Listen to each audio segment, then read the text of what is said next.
ആകാശവാണി. നമസ്കാരം.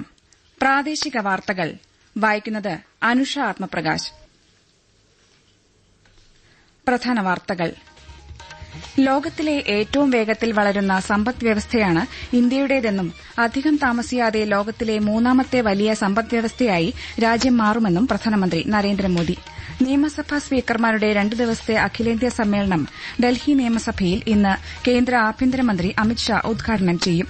വ്യോമയാന മേഖലയുമായി ബന്ധപ്പെട്ട നയരൂപീകരണത്തിന് ഏവിയേഷൻ ഉച്ചകോടി വേദിയാകുമെന്ന് മുഖ്യമന്ത്രി പിണറായി വിജയൻ. ട്രാൻസ്ജെൻഡർ സമൂഹത്തോട് സമഭാവനയിൽ അധിഷ്ഠിതമായ കാഴ്ചപ്പാട് പുലർത്തണമെന്ന് മന്ത്രി ഡോക്ടർ ആർ ബിന്ദു. 16ാമത് ഏഷ്യൻ ഷൂട്ടിംഗ് ചാമ്പ്യൻഷിപ്പിൽ 40 മെഡലുകളുമായി ഇന്ത്യ ഒന്നാം സ്ഥാനത്ത് തുടരുന്നു. വാർത്തകൾ വിശദമായി.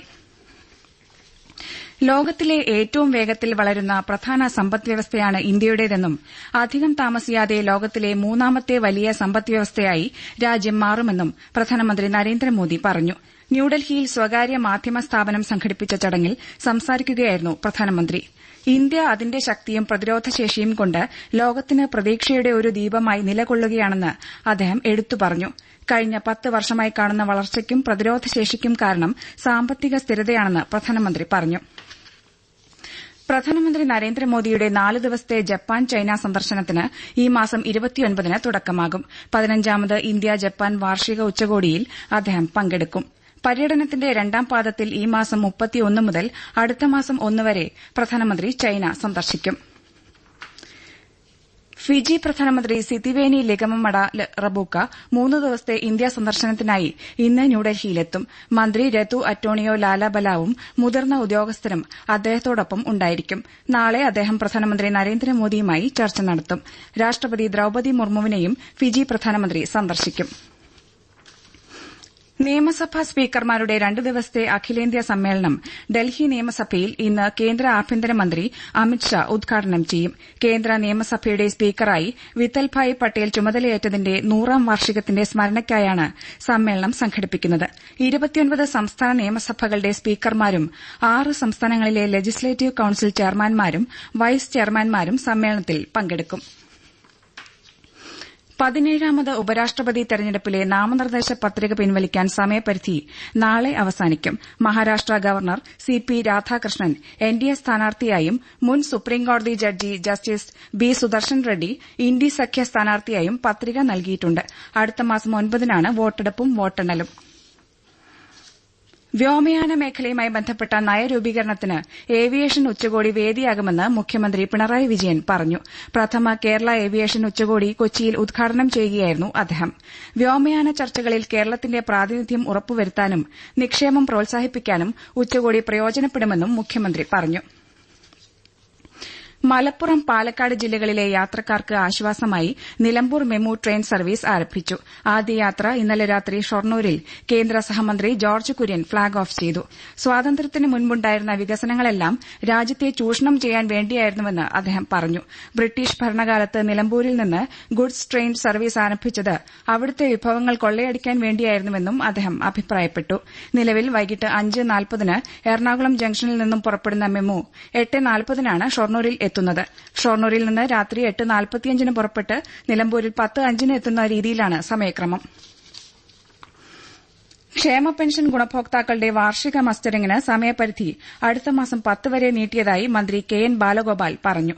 അക്ഷയ കേന്ദ്രങ്ങൾ വഴി സാമൂഹ്യ സുരക്ഷാ ക്ഷേമനിധി പെൻഷൻ ഗുണഭോക്താക്കൾക്ക് മസ്റ്ററിംഗ് നടത്താനായിരിക്കും. സംസ്ഥാനത്തെ AAY റേഷൻ കാർഡ് ഉടമകൾക്കും ക്ഷേമ സ്ഥാപനങ്ങളിലെ അന്തേവാസികൾക്കും സംസ്ഥാന ഗവൺമെന്റ് നൽകുന്ന സൌജന്യ ഓണക്കിറ്റ് വിതരണത്തിന് മറ്റന്നാൾ തുടക്കമാകും. മന്ത്രി GR അനിൽ തിരുവനന്തപുരത്ത് സംസ്ഥാനതല ഉദ്ഘാടനം നിർവഹിക്കും. സപ്ലൈകോ സൂപ്പർമാർക്കറ്റുകളിൽ ഇന്ന് കേര വെളിച്ചെണ്ണ ലിറ്ററിന് 445 രൂപ നിരക്കിൽ ലഭിക്കും. ഒരു ദിവസത്തേക്ക് മാത്രമുള്ള പ്രത്യേക വിലക്കുറവാണ് ഇത്. സപ്ലൈകോ ശബരി ബ്രാൻഡിലെ വെളിച്ചെണ്ണ സബ്സിഡി നിരക്കിൽ 349 രൂപയ്ക്കും സബ്സിഡി ഇതര നിരക്കിൽ 429 രൂപയ്ക്കും നിലവിൽ നൽകുന്നുണ്ട്. കുട്ടനാട്ടിലെ കർഷകർ അഭിമുഖീകരിക്കുന്ന വിവിധ പ്രശ്നങ്ങൾക്ക് പരിഹാരം കാണുന്നതിന്റെ ഭാഗമായി മത്സ്യകൃഷിയുടെ സാധ്യതകൾ പഠിക്കുന്നതിന് കേന്ദ്ര ഫിഷറീസ് വിദഗ്ധ സംഘം ആലപ്പുഴ ജില്ലയിലെ കാർഷിക മേഖലകൾ സന്ദർശിച്ചു. തദ്ദേശവാസികളും കർഷകരും തൊഴിലാളികളുമായി സംഘം ചർച്ച നടത്തി. കേന്ദ്ര സഹമന്ത്രി ജോർജ് കുര്യന്റെ നിർദ്ദേശമനുസരിച്ചാണ് കേന്ദ്ര സംഘമെത്തിയത്. പ്രാദേശിക വാർത്തകളാണ് കേൾക്കുന്നത്. ട്രാൻസ്ജെൻഡർ സമൂഹത്തോട് സമഭാവനയിൽ അധിഷ്ഠിതമായ കാഴ്ചപ്പാട് പുലർത്തണമെന്ന് മന്ത്രി ഡോക്ടർ ആർ ബിന്ദു പറഞ്ഞു. സാമൂഹ്യനീതി വകുപ്പ് കോഴിക്കോട്ട് സംഘടിപ്പിച്ച 5ാമത് സംസ്ഥാന ട്രാൻസ്ജെൻഡർ കലോത്സവം വർണ്ണപ്പകിട്ട് സമാപന സമ്മേളനം ഉദ്ഘാടനം ചെയ്യുകയായിരുന്നു മന്ത്രി. കലോത്സവത്തിൽ 150 പോയിന്റ് നേടി തിരുവനന്തപുരം ജില്ല കലാകിരീടം കരസ്ഥമാക്കി.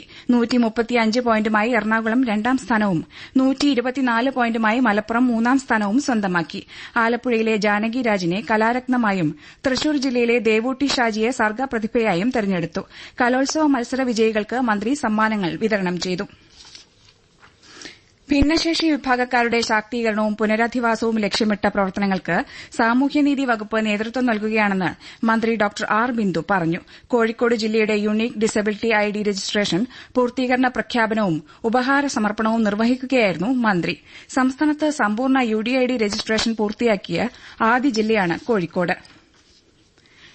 16ാമത് ഏഷ്യൻ ഷൂട്ടിംഗ് ചാമ്പ്യൻഷിപ്പിൽ കസാഖിസ്ഥാനിൽ 22 സ്വർണം ഉൾപ്പെടെ 40 മെഡലുകളുമായി ഇന്ത്യ 1ാം സ്ഥാനത്ത് തുടരുന്നു. 10 മീറ്റർ എയർ റൈഫിളിൽ സീനിയർ ജൂനിയർ വിഭാഗങ്ങളിൽ സ്വർണം നേടിയതോടെയാണ് സ്വർണ്ണ മെഡലുകളുടെ എണ്ണം 22 തിരുവനന്തപുരത്ത് കേരള ക്രിക്കറ്റ് ലീഗിൽ തൃശൂർ ടൈറ്റൻസ് കാലിക്കറ്റ് ഗ്ലോബ് സ്റ്റാർസിനെ 9 റൺസിന് തോൽപ്പിച്ചു. ടൂർണമെന്റിൽ ടൈറ്റൻസിന്റെ തുടർച്ചയായ 2ാം വിജയമാണിത്. ഇതോടെ തൃശൂരിന് 4 പോയിന്റായി. 145ാമത് യുഎസ് ഓപ്പൺ ടെന്നീസ് ചാമ്പ്യൻഷിപ്പിന് ഇന്ന് ന്യൂയോർക്കിൽ തുടക്കമാകും. പുരുഷ വിഭാഗം സിംഗിൾസിൽ ലോക 1ാം നമ്പർ താരം ഇറ്റലിയുടെ ജാനിക് സിന്നർ, സ്പെയിനിന്റെ 2ാം നമ്പർ താരം കാർലോസ് അൽക്കാരസ്, 4 തവണ യുഎസ് ഓപ്പൺ ജേതാവായ നൊവാക് ജോക്കോവിച്ച്, ജർമ്മനിയുടെ അലക്സാണ്ടർ സ്വരേവ് തുടങ്ങിയവർ ചാമ്പ്യൻഷിപ്പിൽ മാറ്റുരയ്ക്കും. ഇന്ന് ആദ്യ റൌണ്ട് മത്സരത്തിൽ പുരുഷ സിംഗിൾസിൽ ബെൻ ഷെൽട്ടൺ ഇഗ്നാസിയോ ബ്യൂസിനെ നേരിടും. ശ്രീനഗറിലെ ദാൽ തടാകത്തിൽ നടന്ന ആദ്യ ഖേലോ ഇന്ത്യ വാട്ടർ സ്പോർട്സ് ഫെസ്റ്റിവലിൽ മധ്യപ്രദേശ് ഒന്നാമതെത്തി. 10 സ്വർണവും 3 വെള്ളിയും 5 വെങ്കലവും മധ്യപ്രദേശ് സ്വന്തമാക്കി. വിവിധ സംസ്ഥാനങ്ങളിൽ നിന്നും കേന്ദ്രഭരണ പ്രദേശങ്ങളിൽ നിന്നുമായി 500-ലേറെ അത്ലറ്റുകൾ ഫെസ്റ്റിവലിൽ പങ്കെടുത്തു. Durand cup football trophy north east United നിലനിർത്തി. കൊൽക്കത്തയിൽ നടന്ന ഫൈനലിൽ ഡയമണ്ട് ഹാർബർ എഫ്സിയെ 6 ഗോളുകൾക്കാണ് നിലവിലെ ചാമ്പ്യന്മാരായ നോർത്ത് ഈസ്റ്റ് യുണൈറ്റഡ് പരാജയപ്പെടുത്തിയത്. കോഴിക്കോട് മെഡിക്കൽ കോളേജിൽ ഒരാൾക്കുകൂടി അമീബിക് മസ്തിഷ്ക ജ്വരം സ്ഥിരീകരിച്ചു. വയനാട് സുൽത്താൻ ബത്തേരി സ്വദേശിയായ 45-കാരനാണ് രോഗം റിപ്പോർട്ട് ചെയ്തത്. നിലവിൽ 7 പേരാണ് മെഡിക്കൽ കോളേജിൽ ചികിത്സയിൽ കഴിയുന്നത്. സംസ്ഥാനത്തെ ഏക ഗോത്രവർഗ പഞ്ചായത്തായ ഇടമലക്കുടിയിൽ പനി ബാധിച്ച് 5 വയസ്സുകാരൻ മരിച്ചു. കൂടലാർകുടിയിലെ കാർത്തിയാണ് മരിച്ചത്. പനി ബാധിച്ച് അടിമാലി താലൂക്ക് ആശുപത്രിയിലേക്ക് കൊണ്ടുവരുന്നതിനിടെയായിരുന്നു മരണം. കോഴിക്കോട് ഗവൺമെന്റ് മെഡിക്കൽ കോളേജിലെ സർജിക്കൽ സൂപ്പർ സ്പെഷ്യാലിറ്റി ബ്ലോക്കിലെ ഗ്രൌണ്ട് ഫ്ലോർ, 1ാം നില എന്നിവ ഇന്ന് വൈകിട്ട് മുതൽ തുറന്നു പ്രവർത്തിക്കും. MRI, CT തുടങ്ങിയ സേവനങ്ങളും ഈ ബ്ലോക്കിൽ ലഭ്യമാക്കുന്നതാണ്. ബുധനാഴ്ച 2, 3, 4 നിലകളിലെ വാർഡുകളും ന്യൂറോ സർജറി തീവ്രപരിചരണ വിഭാഗവും തുറന്നു പ്രവർത്തിക്കും. MRI റൂമിൽ പുക ഉയർന്നതിനെ തുടർന്നാണ് മെയ് 2 മുതൽ സർജിക്കൽ സൂപ്പർ സ്പെഷ്യാലിറ്റി ബ്ലോക്ക് അടച്ചിട്ടത്. വിദേശ രാജ്യങ്ങളിലെ പോലെ പഠനവും ജോലിയും ഒരുമിച്ച് കൊണ്ടുപോകുന്ന സംവിധാനം ഇന്ത്യയിലും നിലവിൽ വരണമെന്ന് MK രാഘവൻ MP പറഞ്ഞു. കോഴിക്കോട് ജില്ലാ എംപ്ലോയ്മെന്റ് എക്സ്ചേഞ്ചിന്റെയും എംപ്ലോയബിലിറ്റി സെന്ററിന്റെയും ആഭിമുഖ്യത്തിൽ സംഘടിപ്പിച്ച പ്രയുക്തി ജോബ് ഫെയർ ഉദ്ഘാടനം ചെയ്യുകയായിരുന്നു അദ്ദേഹം. ദക്ഷിണ കേരള ജമിയത്തുൽ ഉലമയുടെ കീഴിലെ വർക്കല ജാമിയ മന്നാനിയിൽ 1 മാസമായി നടക്കുന്ന 17ാമത് ബുഖാരി മജ്ലിസ് ഇന്ന് സമാപിക്കും. വൈകിട്ട് പ്രാർത്ഥനാ സംഗമത്തോടെയാണ് സമാപനം. മാവേലിക്കര തഴക്കരയിൽ പ്രവർത്തിക്കുന്ന AGP ഫൌണ്ടേഷൻ 10ാം വാർഷികം ഇന്ന് AV സംസ്കൃത സ്കൂളിൽ നടക്കും. മുൻ ചീഫ് സെക്രട്ടറി K. ജയകുമാർ വാർഷികാഘോഷം ഉദ്ഘാടനം ചെയ്യും. പ്രധാന വാർത്തകൾ വീണ്ടും. ലോകത്തിലെ ഏറ്റവും വേഗത്തിൽ വളരുന്ന സമ്പദ്വ്യവസ്ഥയാണ് ഇന്ത്യയുടേതെന്നും അധികം താമസിയാതെ ലോകത്തിലെ 3ാമത്തെ വലിയ സമ്പദ്വ്യവസ്ഥയായി രാജ്യം മാറുമെന്നും പ്രധാനമന്ത്രി നരേന്ദ്രമോദി. നിയമസഭാ സ്പീക്കർമാരുടെ 2 ദിവസത്തെ അഖിലേന്ത്യാ സമ്മേളനം ഡൽഹി നിയമസഭയിൽ ഇന്ന് കേന്ദ്ര ആഭ്യന്തരമന്ത്രി അമിത്ഷാ ഉദ്ഘാടനം ചെയ്യും. വ്യോമയാന മേഖലയുമായി ബന്ധപ്പെട്ട നയരൂപീകരണത്തിന് ഏവിയേഷൻ ഉച്ചകോടി വേദിയാകുമെന്ന് മുഖ്യമന്ത്രി പിണറായി വിജയൻ. ട്രാൻസ്ജെൻഡർ സമൂഹത്തോട് സമഭാവനയിൽ അധിഷ്ഠിതമായ കാഴ്ചപ്പാട് പുലർത്തണമെന്ന് മന്ത്രി ഡോക്ടർ ആർ ബിന്ദു. 16ാമത് ഏഷ്യൻ ഷൂട്ടിംഗ് ചാമ്പ്യൻഷിപ്പിൽ 40 മെഡലുകളുമായി ഇന്ത്യ 1ാം സ്ഥാനത്ത് തുടരുന്നു. പ്രാദേശിക വാർത്തകൾ കഴിഞ്ഞു.